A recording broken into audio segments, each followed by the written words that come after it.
So I have to say, LSS continues to impress me. Hello everyone, I'm Andrew, and this is Go Again, a fabulous cast. So I grant you that I probably shouldn't be as surprised given their track record, but after being let down by so many other gaming companies over the years, LSS is really starting to become a breath of fresh air. Why am I saying this? Well, when Arcane Rising came out with the introduction of the 4 new heroes, I think many of us were surprised to see, and even a little disappointed to see that there weren't starter decks for those. So in that time, or since then, many people have asked the question, well, if there were going to be starter decks for these heroes, what would they look like? People have theory crafted it, people have talked about it, and LSS went ahead and on the 30th of March released an article that had what those decks would have been. So that's what we're going to do in this series, is go through the hero decks for Arcane Rising.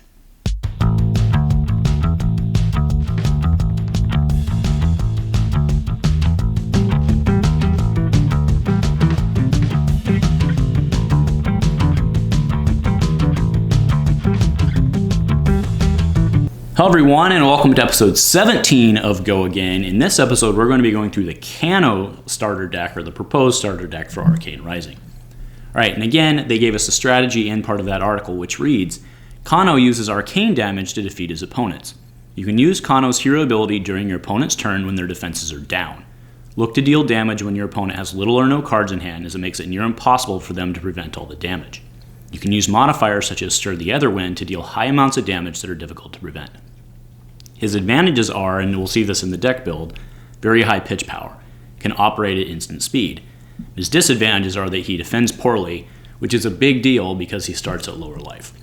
Right? So just a real quick reminder on what Kano does, right? Instant for 3, look at the top card of your deck, and if it's a non-attack action card, you can banish it. If you do, play it this turn as if it were an instant, which is pretty cool. All right, so just going through the deck, we of course have Kano, we have his weapon.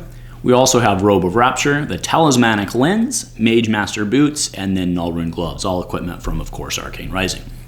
So you will notice when you're looking just at this list, the pitch 3 at the bottom, it is a significantly larger box than we're seeing in many of the other starter decks, or many of the other Arcane Rising starter decks, which of course makes sense. That's what he needs to feed what he's trying to do.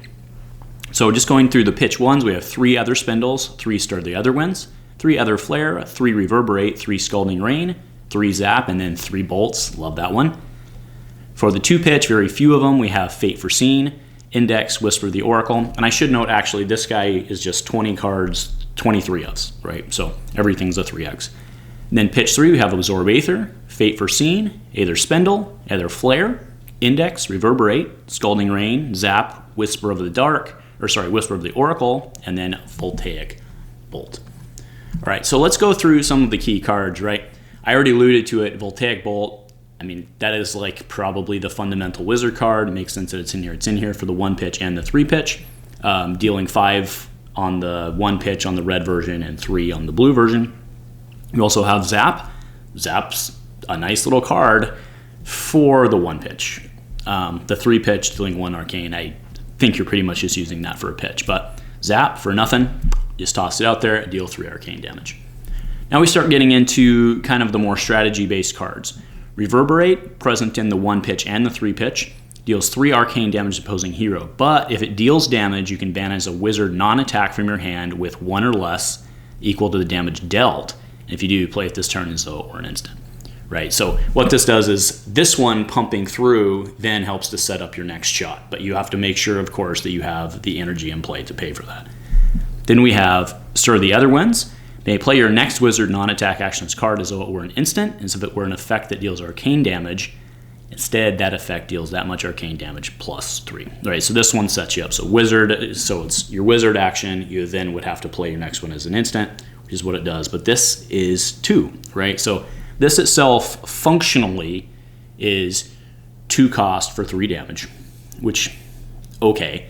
But it can help set up the next one. Now, in full constructed, this card's really good. This one is a little more situational just based on kind of the limited resources you have in the deck. But again, these decks are meant to be a starting point for future building. Okay. Going into kind of the tech cards in the deck, we have Whisper of the Oracle. This one is exceedingly important to help set up Kano's ability, right? It brings your opt and go again. Then we have Aether Flare. Deal 3 arcane damage to target opposing hero. The next card you play with an effect that deals arcane damage instead deals that much arcane damage plus X, where X is the damage dealt by other Flare. This card is super good.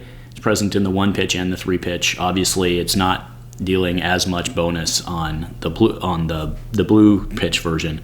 But this guy's real good, right? You're going to be looking for this guy to set up, I would think, your larger attacks, right? Okay, so that's just a real quick strategy rundown on Kano. They do, of course, in the article add, the Majestics and the Supers that you may want to add and soup up, and I think most of that makes sense, right? You're going to be looking at super sexy cards like Sonic Boom, many of the other ones, right? But I was going to go back and kind of set this up functionally from a constructed standpoint, I think what you're going to do is you're going to go back in to just kind of your card box, and you're going to be pulling out your potions again, right? I mean, I know this is what I talked about Dash. It's kind of what I'm saying here again, right? I like the potions, probably even more so in this guy. You're going to have to find some way and try and defend with him, although he does need a majority of his cards to attack. So I think he's going to be a little harder to play out of this box if you were to jam all the starter decks into each other. I think he might be very difficult to play, but I think that you can get him tuned up with very little work. So this is a very exciting starter deck. So let me know what you guys are thinking. Again, I want to thank LSS for going through the gesture of doing this. It's not something they had to do, and it was a very nice gesture. So if nothing else, go Commando.